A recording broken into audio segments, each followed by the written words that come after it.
Dulu ya. Bismillahirrahmanirrahim. Assalamualaikum warahmatullahi wabarakatuh. Innal hamdalillah nahmaduhu wa nasta'inuhu wa nastaghfiruh wa na'udzubillah min syururi anfusina wa min sayyiati a'malina. May yahdihillahu fala mudhillalah wa may yudlil fala hadiyalah. Allahumma sholli wa sallim ala sayyidina wa maulana Muhammadin wa ala alihi wa sahbihi wa man tabi'ahum bi ihsanin ila yaumiddin. Amma ba'du. Fadilah Pak Irwan, Bu Isti, alhamdulillah kemarin kita sudah mengkaji tentang pemecahan akidah satu. Yaitu pemecahan akidah satu adalah menjawab dari mana alam semesta, manusia, dan hidup. Ya. Maka untuk bisa menjawab dari mana alam semesta, manusia, dan hidup, kita membutuhkan adanya apa? Adanya dalil. Kenapa? Karena jawaban dari mana ini bersifat gaib. Ya. Dan ini level tingkat 1, berpikir tingkat 1. Ini membutuhkan berpikir tingkat 2. Nah, tinggal dibolak-balik aja nanti. Ini jurus pertama, jurus kedua, jurus ketiga, tergantung masalah yang kita hadapi sesuai dengan fakta yang kita hadapi. Jadi kalau kita sudah memahami tingkat 1 itu apa, tingkat 2 apa, tingkat 3 apa, tinggal kita pakai sesuai dengan fakta yang kita hadapi. Fakta gaib kah, atau fakta nyata, atau butuh pendalaman dalil. Kalau tadi tingkat 3 butuh pendalaman dalil.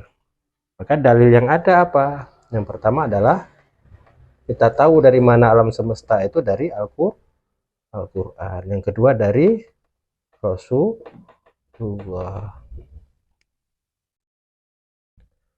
Nah, ini ketika kita melihat Al-Quran, maka ada 3 pertanyaan yang muncul. Benar datangnya dari Allah, karangan Rasulullah,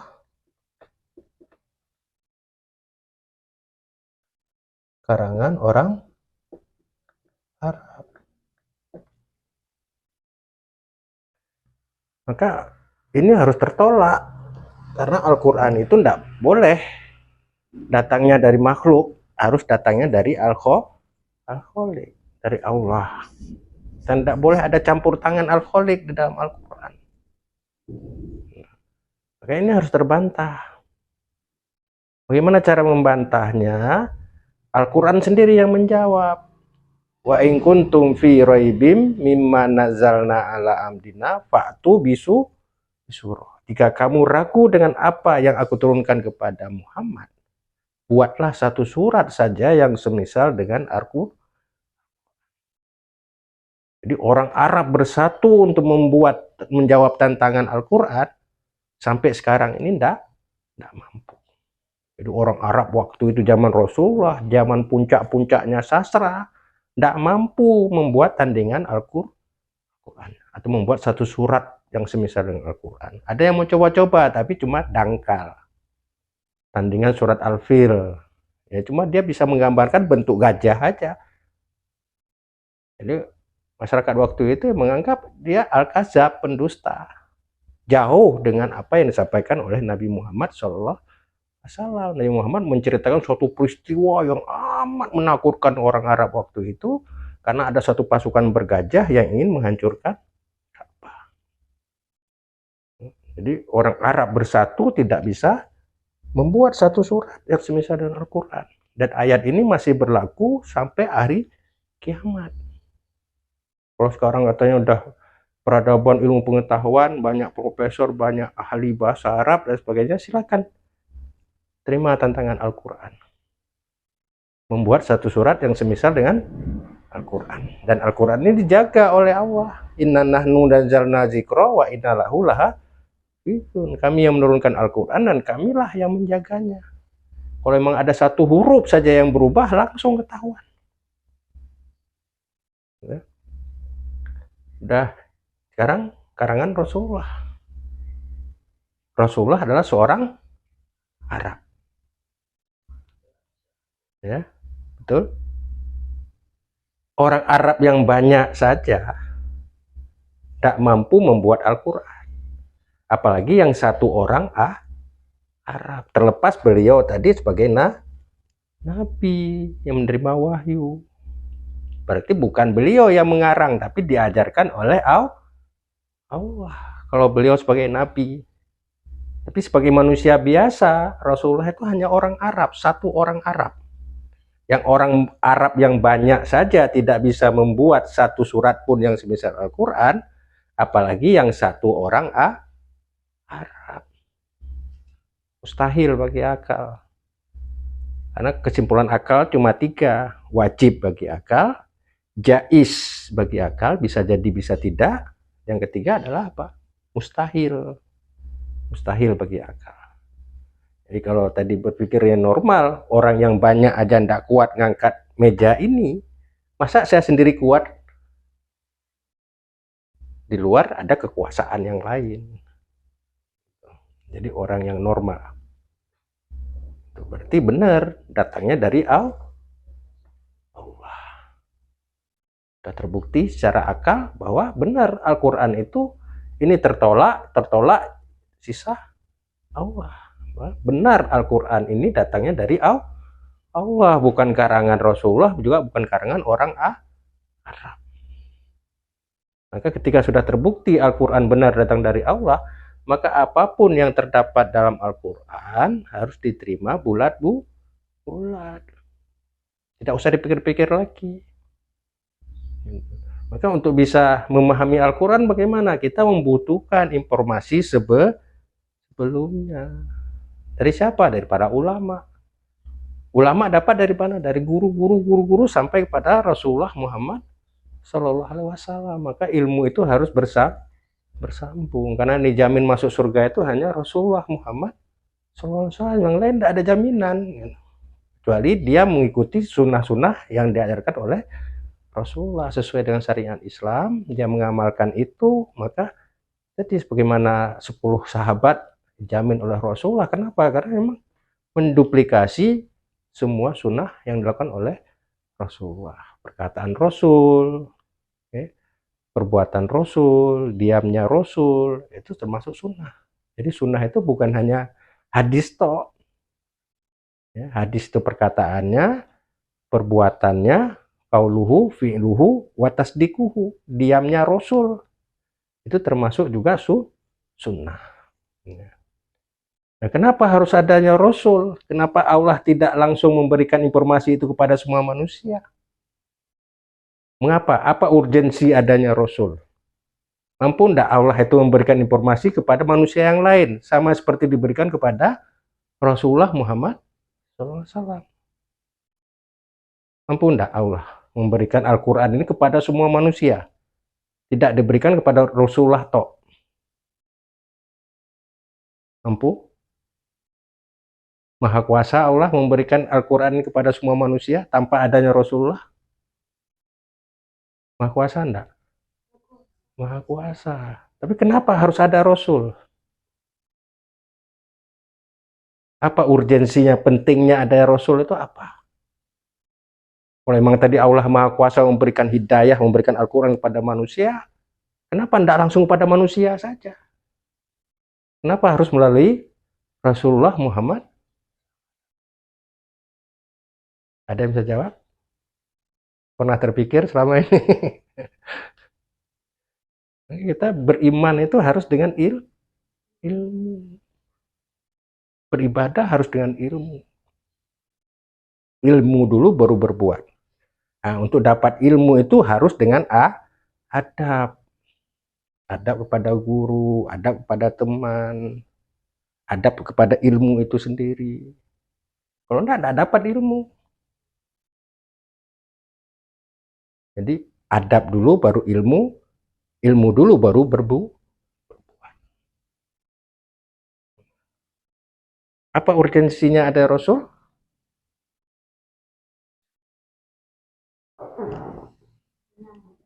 Ya, tugasnya Rasul itu menyambung, menghubungkan antara Allah dengan manusia. Kenapa? Karena Al-Quran itu perkataan yang berat. Inna sanulki alaika kaulan sakila. Sungguhnya aku akan memberikan kepadamu adalah perkataan yang sakila, sangat berat. Maka untuk bisa memikul itu harus ada jiwa yang besar, jiwa yang kuat. Bahkan gunung saja ditawari baru diperlihatkan. Lau anzalna hadzal qur'ana ala jabalin, jika aku turunkan Al-Qur'an ini kepada gunung, la ra'aitahu khashi'an mutasaddian min khasyatillah. Kamu akan lihat dia bersujud, bercerai-berai, pecah karena takut kepada Allah. Tidak kuat menerima Al-Quran.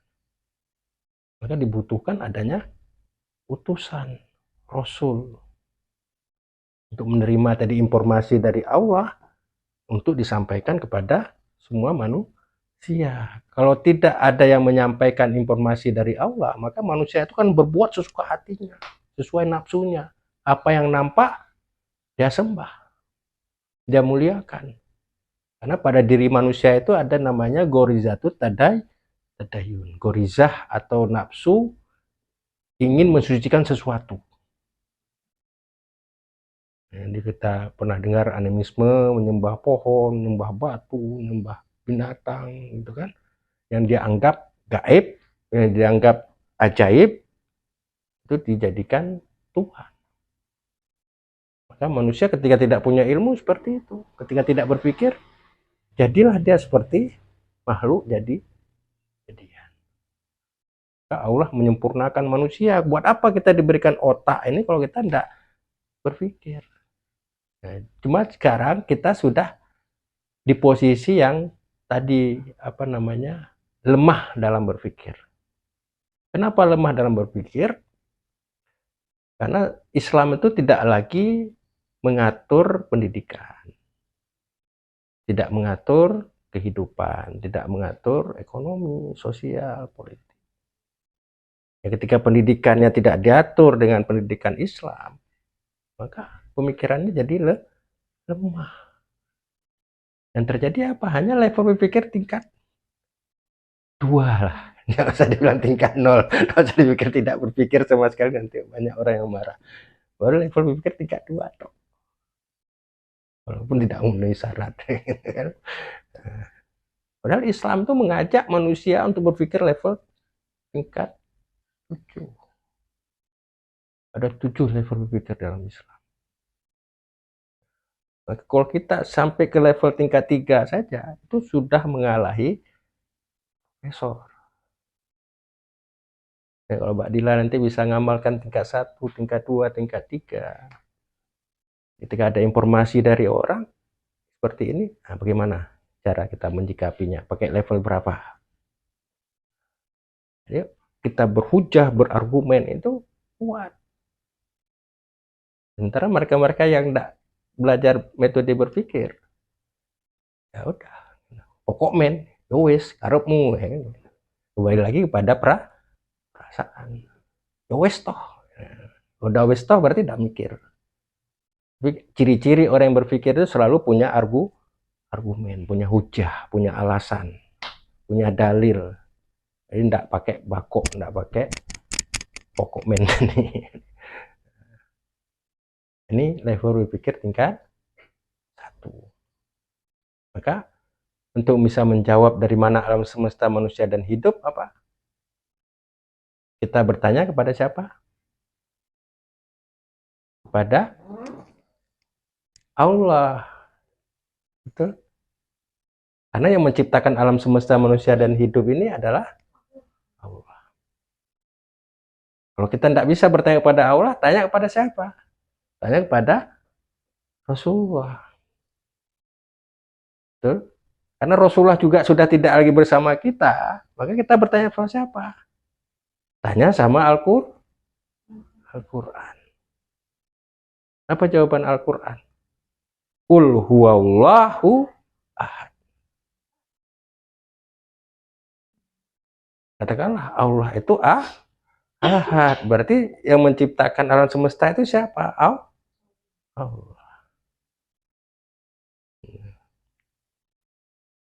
Jawab.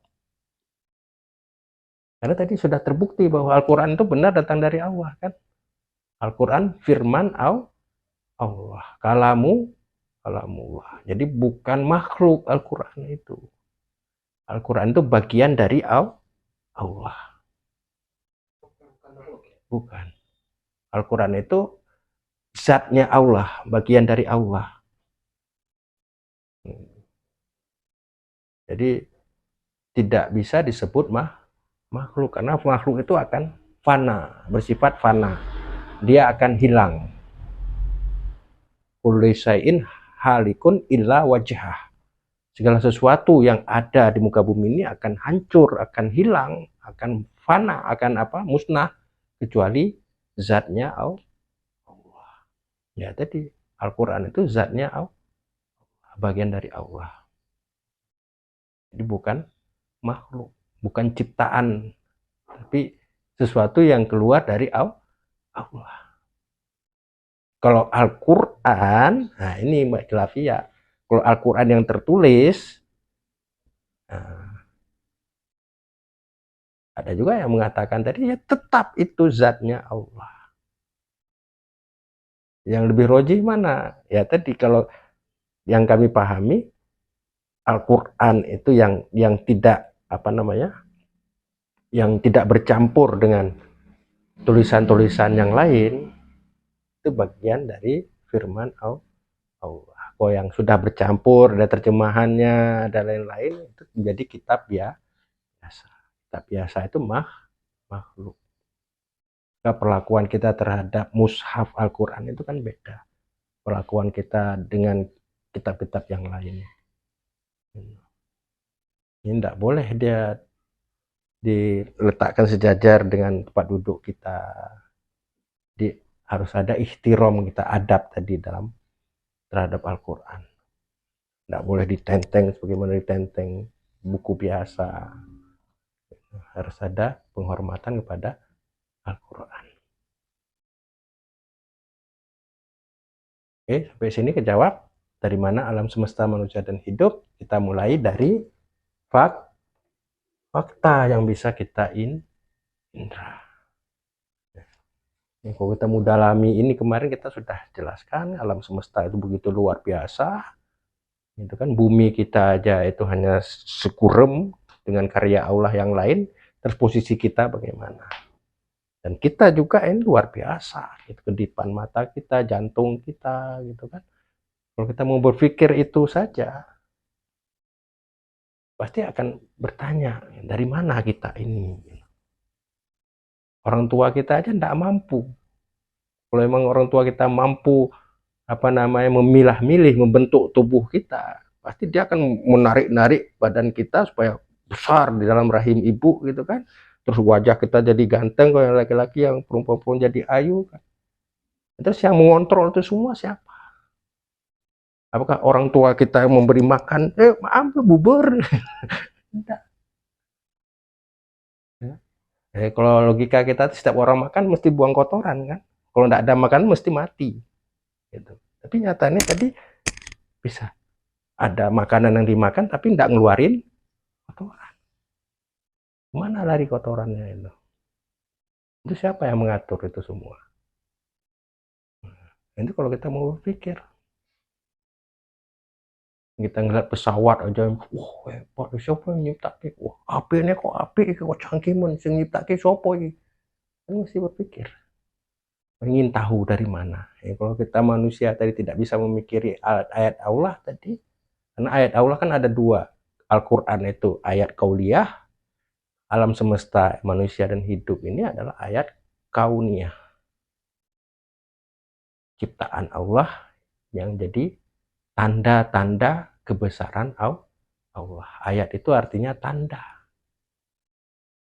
adanya Allah, bukti adanya Allah. Al-Quran itu bukti adanya Allah, alam semesta buktinya adanya Allah. Ini kalau kita melihat dari sudut Islam. Kalau nanti ada lagi dari sudut sekuler, kemarin saya sudah sampaikan kan, dari mana alam semesta, jawabannya beda. Dari sudut komunis, Dari mana alam semesta? Jawabannya beda. Nah, nanti kita dalami lagi, kemarin sekilas sudah saya sampaikan. Nah, bening pada kesempatan ini kita lanjutkan adalah pemecahan akidah kedua. Ini dari mana? Yang kedua apa? Untuk apa?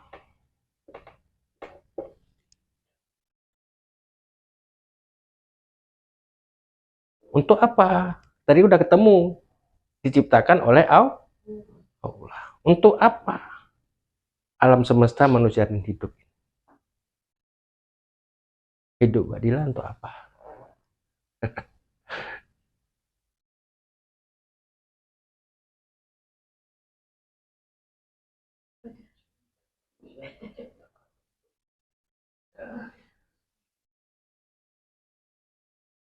Kalau pertanyaan untuk apa hidup Badila, maka Badila akan jawab sesuai dengan pemahaman Badila, betul enggak? Bu Isti juga akan jawab demikian. Karena sekarang Mbak Dila lagi kuliah, hidup saya untuk belajar. Hidup saya untuk ngurusi anak-anak. Hidup saya untuk cari rezeki. Jadi ada 1 juta orang di dunia ini, kalau ditanya untuk apa kamu hidup, maka jawabannya akan banyak. 1 juta jawaban. Kalau pertanyaan untuk apa hidupmu? Betul? Tapi itu pertanyaan yang salah. Maka ketika pertanyaan yang salah ditanyakan, jawabannya pasti salah. Karena apa? Pertanyaan udah salah. Untuk apa kamu hidup itu pertanyaan yang salah.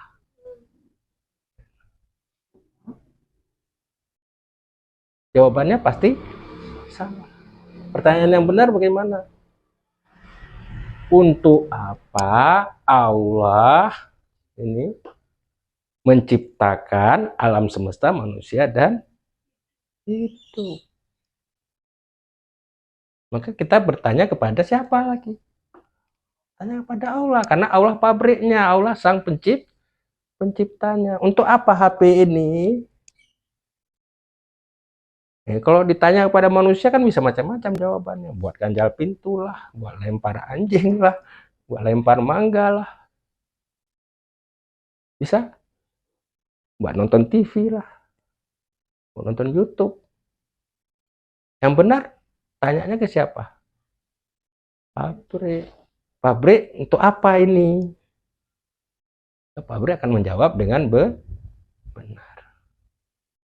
Ya, kalau kita mau tahu untuk apa alam semesta, manusia dan hidup, pertanyaannya apa?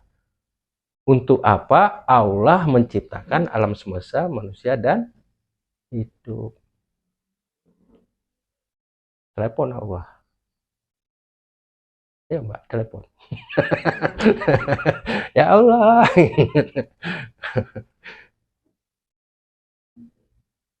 Pernah enggak kita bertanya selama ini?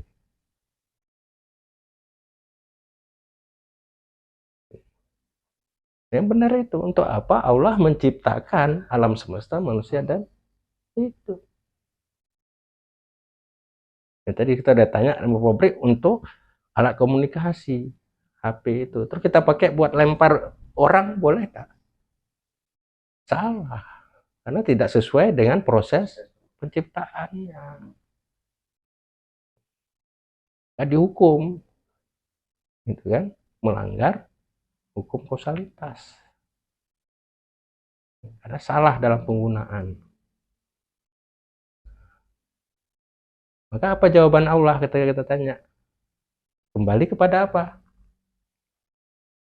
Karena nggak mungkin kita nelfon Allah. Ya toh? Jawaban Al-Quran apa? Wa ma khalaqtul jinna wal insa illa liya'budun. Tidak aku ciptakan jin dan manusia itu kecuali hanya untuk beribadah kepada Allah. Artinya untuk apa? Untuk menjadi Abdullah.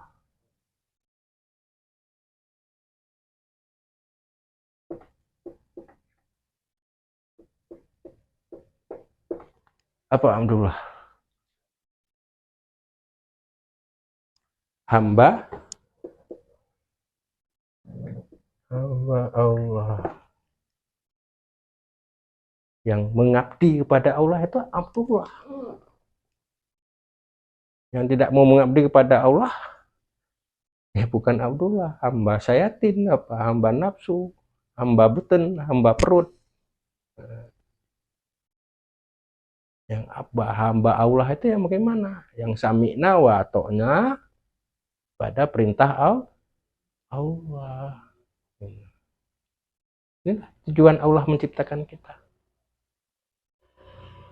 Hanyalah untuk patuh kepada Allah, memperbudakkan diri kita kepada Allah, memperhambakan diri kita. Hamba itu budak. Betul? Ada yang menjadi budak nafsu, ada yang menjadi budak Allah, ada yang jadi budak harta. Maksud Allah menciptakan manusia itu untuk menjadi budak Allah. Jadi tidak ada pilihan yang lain ketika Allah sudah memerintahkan sami'na, bukan sami'na wa asoina, kami dengar tapi kami ingkar. Tapi kami dengar, kami patuh. Itu kalau kita menjadi hamba Allah. Bagaimana tadi? Untuk menjadi hamba Allah ya kita harus patuh kepada syariat Allah, aturan Allah.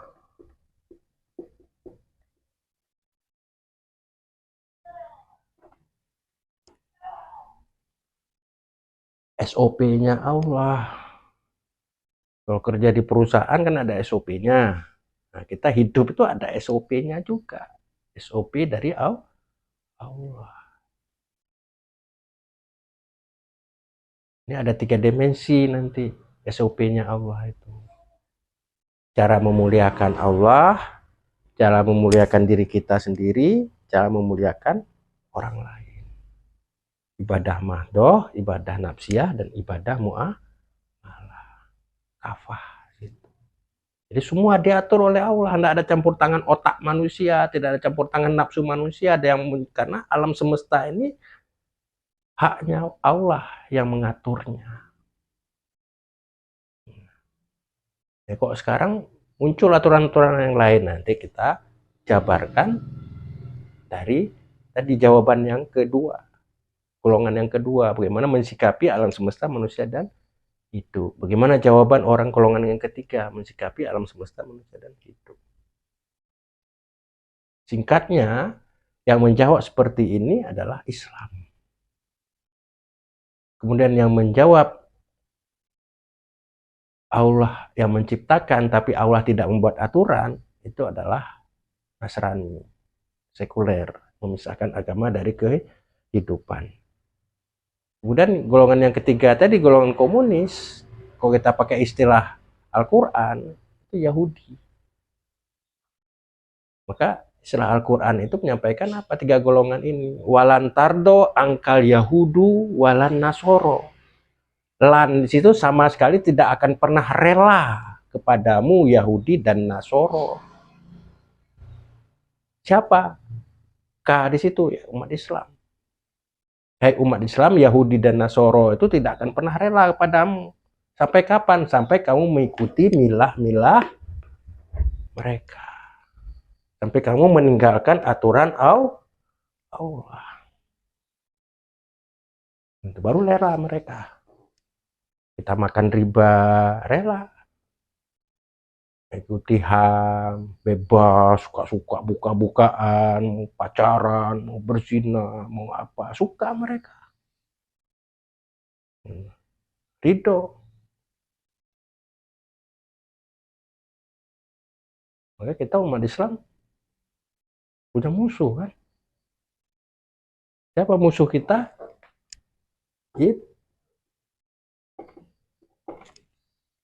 Iblis.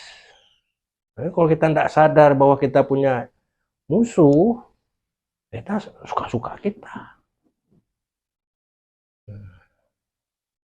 Untuk kita terhindar daripada rayuan iblis, bujuk rayu iblis, Ya kembali kepada tadi memahami aturan Allah.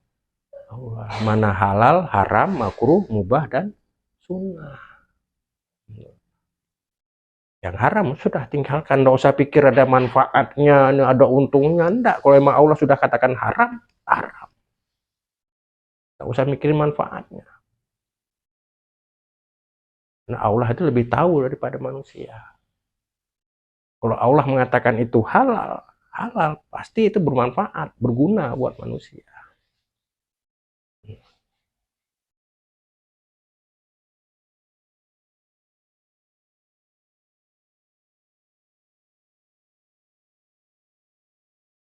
Oke, kita ketemu.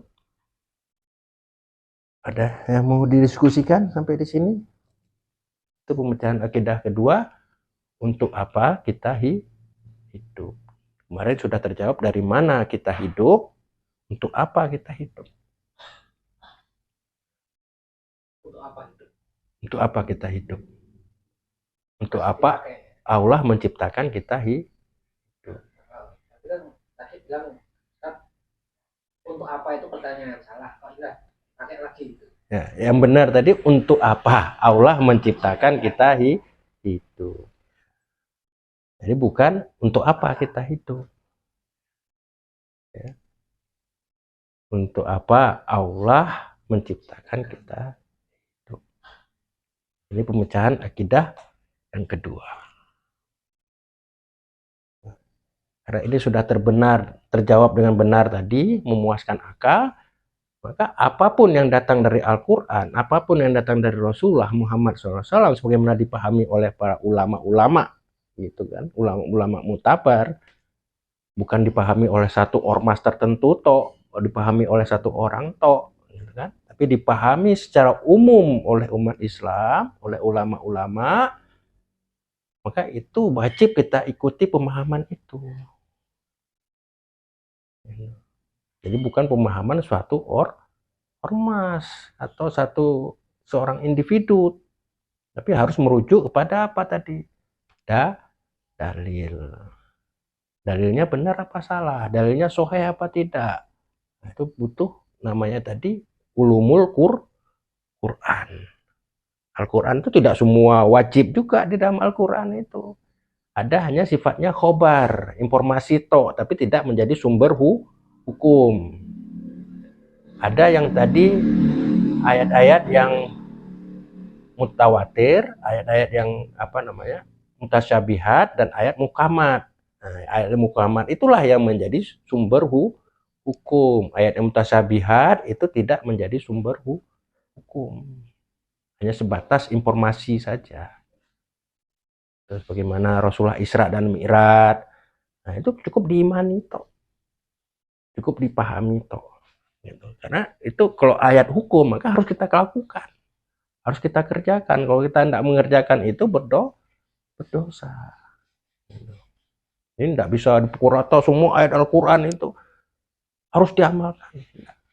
Bahkan syariat nabi-nabi sebelumnya, walaupun ada dalam Al-Quran, itu tidak berlaku untuk umat Islam. Jadi syariat untuk umat Islam itu apa yang dibawa oleh Rasulullah Muhammad SAW. Sedangkan syariat nabi-nabi sebelumnya itu hanya untuk umatnya toh. Gitu. Dan syariat umat Nabi Muhammad, syariat Nabi Muhammad itu berlaku sampai ke akhir zaman. Tidak ada nabi lagi setelah Nabi Muhammad Sallallahu Alaihi Wasallam. Dan Islam itu sudah sempurna, lengkap semua. Ya. Maka udhulu fisilmi kafah, masuklah kamu ke dalam Islam itu secara totalitas, secara keseluruhan. Dimensi ibadah mahdoh, ibadah nafsiyah, ibadah mu'ah. Mana dari syariat yang kita sudah bisa lakukan, tidak ada larangan dari rejim, misalnya dari penguasa, kerjakanlah dengan sungguh-sungguh. Apa yang belum kita terapkan seperti sekarang kan jilbab itu dipermasalahkan lagi. Kalau tadi berhadapan dengan tantangan atau rintangan yang seperti itu, ya kita dakwah. Tidak boleh dengan kekerasan. Dakwahi terus. Maka nanti dituntut kita dakwahnya jamiah, dakwah berjamaah. Karena satu kebenaran melawan banyak kemungkaran, maka kemungkaran ini akan mengalahkan satu kebenaran. Kebenaran yang terorganisir dengan baik akan mengalahkan kejelekan yang terorganisir. Atau kejelekan yang terorganisir itu akan mengalahkan kebenaran yang tidak terorganisir. Kita mau kita beribadah kepada Allah tadi dalam 3 dimensi ini. Yang tadi yang belum bisa diterapkan seperti misalnya rajam gitu kan, bagi pembunuh, kemudian pezina, itu butuh dakwah. Tidak boleh dilakukan oleh individu, tidak boleh dilakukan oleh satu kelompok manusia, karena itu ranah negara, itu wilayahnya negara. Nah, misalnya kita Nabi Muhammad dihina sama Malaysia, terus kita satu kelompok ini berangkat ke Malaysia, perang dengan Malaysia, tidak boleh. Itu bukan wilayah ormas, karena itu wilayah negara. Nanti kita belajar pelan-pelan sehingga kita paham mana yang bisa kita lakukan secara individu, mana yang harus kita lakukan secara berjamaah. Seperti fardu N itu ya setiap individu harus lakukan, tidak boleh tidak.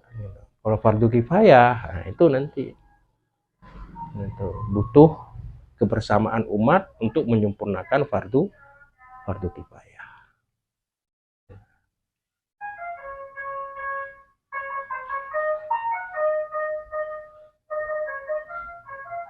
Ada yang mau didiskusikan sampai di sini?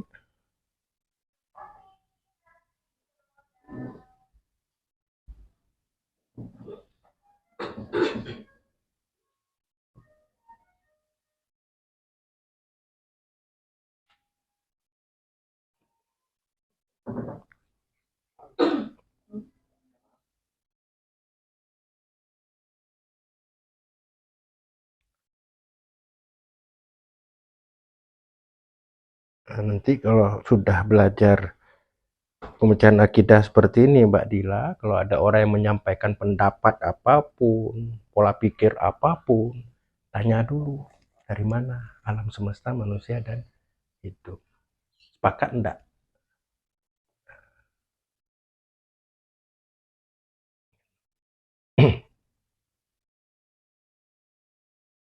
Kalau udah sepakat dari mana alam semesta, manusia, dan hidup, maka standarnya, kata putusnya apa? Al-Quran dan Sunnah Rasul, bukan yang lain-lain gitu.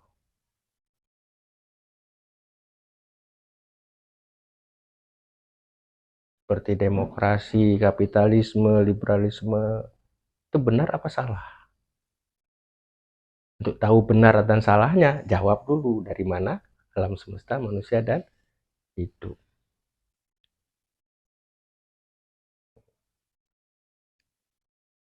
Benarnya menurut Rasulullah melakukan itu enggak? Ada dalilnya ada dari Rasulullah. Ada dalilnya dalam Al-Quran tidak? Ada enggak penjelasan ulama tentang demokrasi misalnya? Ulama mana yang menjelaskan boleh berdemokrasi?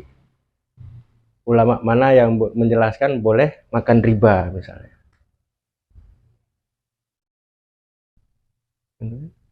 Jawab dulu dari mana?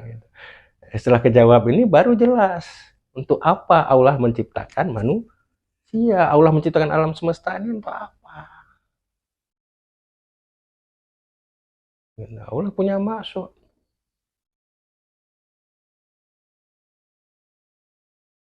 Dan itu terkonsep dengan benar gitu. Kita lihat tata surya itu luar biasa. 041 satu detik aja protes, nggak berputar pada porosnya bumi ini, ngelundung semua, nabrak semua. Gitu. Matahari merapat aja ketelan semua. Bergeser 1 senti aja dari porosnya itu ketelan semua, masuk semua ke dalam matahari. Kiamat semua.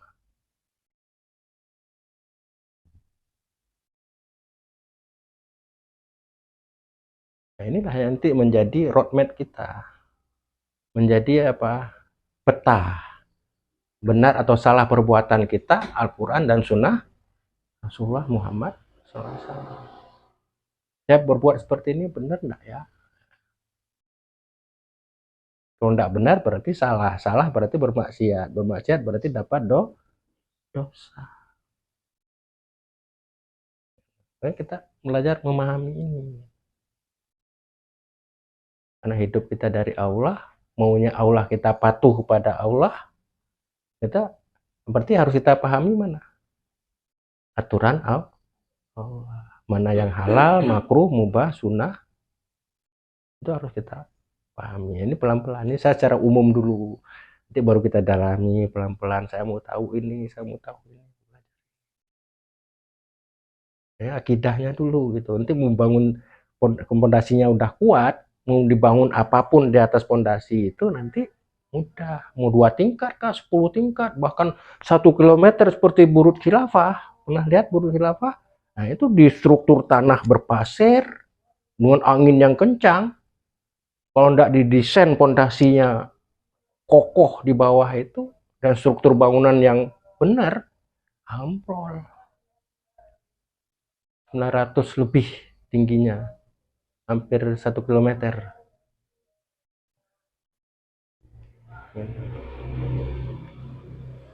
Nah, tadi dimulai dari visi, membangun visi dalam di diri kita sudah terbentuk, kemudian dituangkan dalam bentuk konsep tadi tertulis. Terus setelah jadi konsep tertulis, jadi gambar, baru dibuat miniatur. Ya, setelah jadi miniatur, baru diwujudkan menjadi bentuk nyata. Jadi tidak langsung ada ide langsung buat. Ya, ajaran Islam seperti itu, bertahap. Jadi tidak mengwatonekan, berproses. Mulai dari proses berpikir tadi. Sampai pada level apa? Fa'budullah hatta ya'tikal yakin. Sembahlah Allah sampai datang kepadamu keyakinan. Jadi proses berpikir melahirkan pemahaman, dari pemahaman itu lahirlah namanya keyakinan. Nah, kalau sampai pada level keyakinan tadi, itu tidak akan goyah. Seberat apapun ujian hidup, tantangan hidup,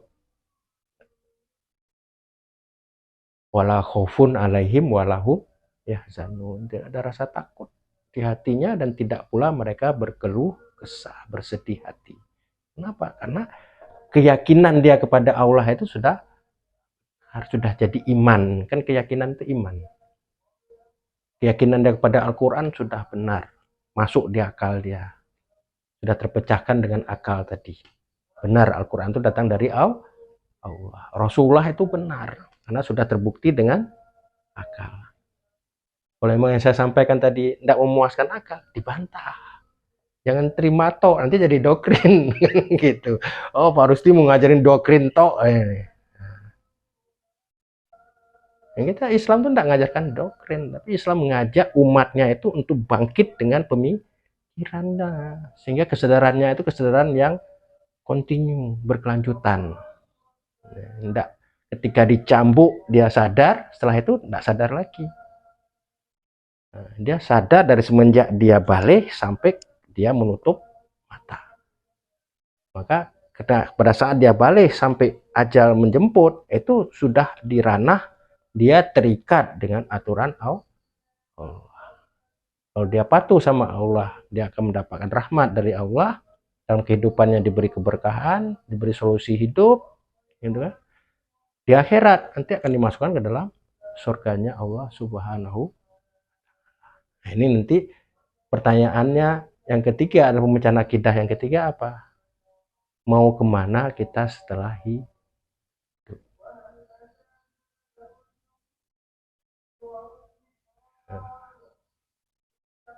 Ini kita pecahkan. Dari mana? Untuk apa? Mau kemana? Ya, tidak punya hujah lagi ke depan setelah saya menyampaikan ini untuk tidak taat kepada Allah. Jangan ada keraguan lagi kepada Allah. Jangan ada sedikit pun keraguan kepada Al-Quran. Karena sudah terbukti secara akal. Benar Al-Quran itu datang dari Allah, bukan karangan Nabi Muhammad, bukan karangan orang Arab. Itu. Ada lagi?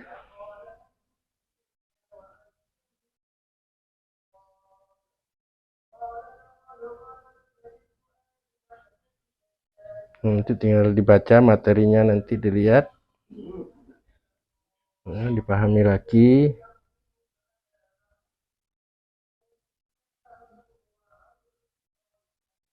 Kalau enggak paham nanti silakan di japri. Atau kita, kadang-kadang enggak semua saya bisa jawab lewat WA. Kalau saya jawab pakai WA nanti kritik. Nanti kita jawab pada saat pertemuan selanjutnya. Silakan. Jadi jangan berhenti berpikir, jangan hanya menerima bulat-bulat dari saya, karena saya ini tidak ada jaminan surga. Saya hanya menyampaikan apa yang saya yakini, ilmu yang saya dapat dari guru-guru saya, dan saya yakini bahwa ilmu-ilmu dari guru-guru saya itu bersambung kepada Rasulullah Muhammad SAW. Kenapa? Karena sanad ilmunya itu ada.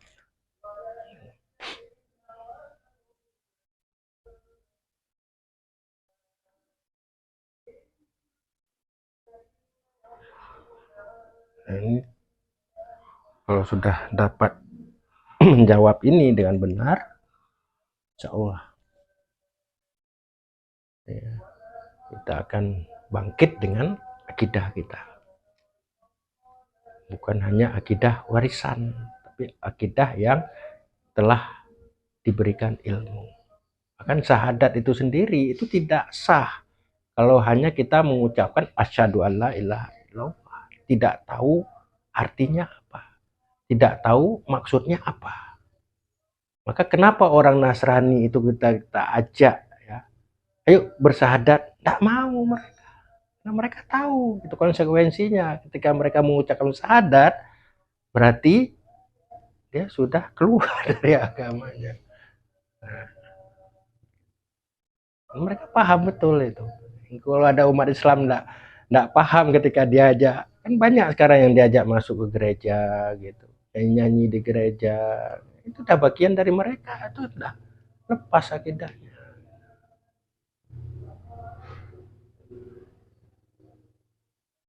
Kan hanya ucapan aja, enggak saya yakini ya ucapan itu yang menjadi ucapan tok, itulah yang sudah membatalkan. Itu nanti penjelasannya lebih lengkap ada dalam kitab Nizamul Islam. Diuraikan lagi, ini didalami lagi semua, itu sehingga kita betul-betul paham. Jadi ada footnote-nya, ada referensinya, ada kitabnya. Ini apa namanya? Penjelasan tentang pemecahan akidah 2. Untuk apa Allah menciptakan kita hidup.